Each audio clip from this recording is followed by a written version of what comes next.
آپ جانتے ہیں کہ حضرت بابا فرید گنج شکر رحمۃ اللہ تعالی علیہ کی ماں آپ کے مصلے کے نیچے شکر کی پڑیا رکھ دیتی ہے۔ چونکہ بیٹا شکر سے پیار کرتا تھا تو کہا کہ بیٹے نماز پڑھا کرو، شکر ملے گی۔ تو شکر کی پڑیا چپکے سے مصلے کے نیچے رکھ دیتی ہے۔ بیٹا سلام پھیرتا ہے، مصلہ اٹھاتا ہے تو شکر کی پڑیا مل جاتی ہے۔ اللہ اکبر۔ امام غزالی نے لکھا ہے کہ ہر عمل پہلے ریا ہوتا ہے، پھر عادت بنتی ہے، پھر عبادت بنتی ہے۔ ہم پہلے دن ہی کسی کو ولی دیکھنا چاہتے ہیں، ایسا نہیں ہوتا۔ پہلے عمل ریا ہوتا ہے، پھر آہستہ آہستہ عادت بنتی ہے، اس کے بعد پھر عبادت بنتی ہے۔ تو پہلے اس کے مصلے کے نیچے پڑیا رکھ دیتی ہیں ماں۔ کیا آج کی ماں بیٹے کے مصلے نیچے چاکلیٹ نہیں رکھ سکتی؟ آج کی ماں اس کو نمازی بنانے کے لیے کوئی اس کو لالچ نہیں دے سکتی، کوئی ذریعہ اختیار نہیں کر سکتی؟ بابا فرید کی ماں، آج کی مائیں تو ماشاءاللہ بڑی پڑھی لکھی ہیں، اللہ اکبر۔ وہ تو سادہ دور تھا، لیکن سادہ مزاج ماں اپنے بیٹے کو ولی دیکھنا چاہتی ہے۔ آج کی ماں اپنے بیٹے کو ڈاکٹر دیکھنا چاہتی ہے، انجینئر دیکھنا چاہتی ہے، اچھا بزنس مین دیکھنا چاہتی ہے۔ میں کہتا ہوں بنے، ہمیں خوشی ہے، لیکن سب سے پہلے ماں یہ سوچے کہ میں اپنے بیٹے کو عاشق رسول دیکھنا چاہتی ہوں، میں اپنے بیٹے کو اچھا انسان دیکھنا چاہتی ہوں، اچھا مسلمان دیکھنا چاہتی ہوں۔ باقی صفات بھی اس میں پیدا ہوں، لیکن جو بنیادی صفت ہے وہ بچے کے اندر کوٹ کوٹ کے بھر دی جائے۔ تو حضرت بابا فرید کی ماں پڑیا رکھ دیتی ہے شکر کی۔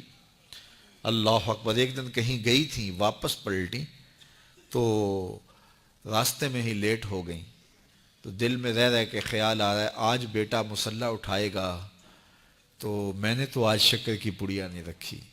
پھر ماں جھولی پھیلا کے راستے میں دعا کرتی ہے، مالک فرید کی ماں کی محبت کی لاج رکھ لینا۔ اس نے یہ ایک طریقہ، ایک حکمت، ایک ہیلا کیا ہے اپنے بچے کو نمازی بنانے کا، مالک فرید کی ماں کی لاج رکھ لینا۔ واپس جب گھر پلٹی تو بچہ نماز پڑھ چکا تھا، تو آتے ہی پہلا سوال کیا، بیٹے نماز پڑھ لی ہے؟ تو بیٹے نے کہا ہاں امی نماز تو پڑھ لی، لیکن کے بعد ماں کا دل دھڑکنے لگا کہ لیکن کے آگے یہ نہ ہو کہ آج مجھے شکر کی پڑیا نہیں ملی۔ کہا لیکن، تو ماں کا دل دھڑک رہا ہے۔ کہا کیا بیٹا؟ کہا لیکن ماں آج جو شکر کی پڑیا ملی ہے نا، اس کا چس ہی کوئی اور تھا، اس کا مزہ ہی کوئی اور تھا، اس کا لطف ہی کوئی اور تھا۔ کہا پہلے فرید کی ماں دیتی رہی، اب فرید کا رب دے رہا ہے۔ اللہ اکبر۔ تو مائیں اپنے بچوں کی اچھی تربیت کی ضامن ہوتی ہیں۔ اقبال کہتا ہے تو نہ دانی کے سوزے کے راتے تو، دیگر گوں کر تقدیر عمر را۔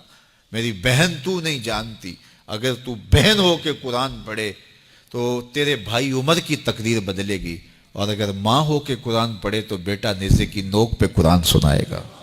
تو یہ ماؤں کا اثر ہوتا ہے، ماں کی تربیت کا رنگ ہوتا ہے۔ حضرت خواجہ قطب الدین بختیار کاکی رحمۃ اللہ تعالی علیہ 14 پاروں کے حافظ تھے۔ جب استاد کے پاس پڑھنے گئے پہلے دن 5 سال 4 سال کی عمر میں، تو استاد نے کہا پڑھو الف لام میم، تو بیٹا سارا پارہ سنا دیتا ہے۔ کہا چلو بیٹا پڑھو سیقول السفہاء، تو وہ بھی پورا پارہ سنا دیتے ہیں۔ تلک الرسل فضلنا، پورا پارہ سنا دیتے، 14 پارے یوں سنا دیتے ہیں۔ کہا مجھے یہاں سے پڑھاؤ سبحان الذی اسریٰ بعبدہ۔ تو استاد حیرت سے کہتا ہے بیٹے جہاں سے 14 پارے حفظ کیے ہیں اسی درسگاہ سے باقی 16 بھی حفظ کر لیتے۔ کہا میری ماں کو آتے ہی 14 پارے تھے، حفظ 14 پارے میری ماں نے کیے تھے، اور صبح جب اٹھتی تھی کام بھی کرتی رہتی تھی اور قرآن بھی پڑھتی رہتی تھی، اور یہ 14 پارے ہمیں بچپن میں ماں کی گود میں یاد ہو گئے۔ اللہ اکبر۔ جب ماں ایسی ہو تو بیٹا قطب الدین بختیار کاکی ہی بنے گا، ماں مائی راستی ہو تو بیٹا بابا فرید بنے گا، اور ماں ایسی پاکیزہ صفت ہو کہ اس نے غیر محرم کو نہیں دیکھا تو بیٹا شیخ عبد القادر جیلانی ہی ہوگا، اور ماں فاطمہ ہو تو بیٹا حسین اور حسن ہی ہوگا نا۔ تو ماؤں کی تاثیر ہوتی ہے، ماؤں کی تربیت کا رنگ اترتا ہے اولاد کی تربیت میں، اور ان کی عادات میں جھلکتا ہے۔ کسی شخص کی اچھی تربیت ہوئی دیکھیں تو دیکھیں اس کے پیچھے اس کی ماں کھڑی ہے، اس کا باپ کھڑا ہے، تو ماں باپ کی صالحیت کے اثرات مرتب ہوتے ہیں۔ تو باپ اپنی اولاد کو حرام کا ایک لقمہ بھی نہ کھلائے، اور ماں اپنی عصمت کی حفاظت اپنی جان سے بڑھ کر کے کرے تو پھر نتیجہ کیا ہوگا کہ صالح اولاد پیدا ہوگی. لیکن جب ہم اپنے لقمے کا خیال نہیں کریں گے کہ پاکیزہ ہے یا ناپاکیزہ، اور ماں پردہ کرنا نہ کرنا اس کو کوئی فرق ہی نہیں سمجھتی ہے، تو پھر وہ بھول جائے کہ اس کی اولاد صالحیت کے رنگ میں ڈھلے گی.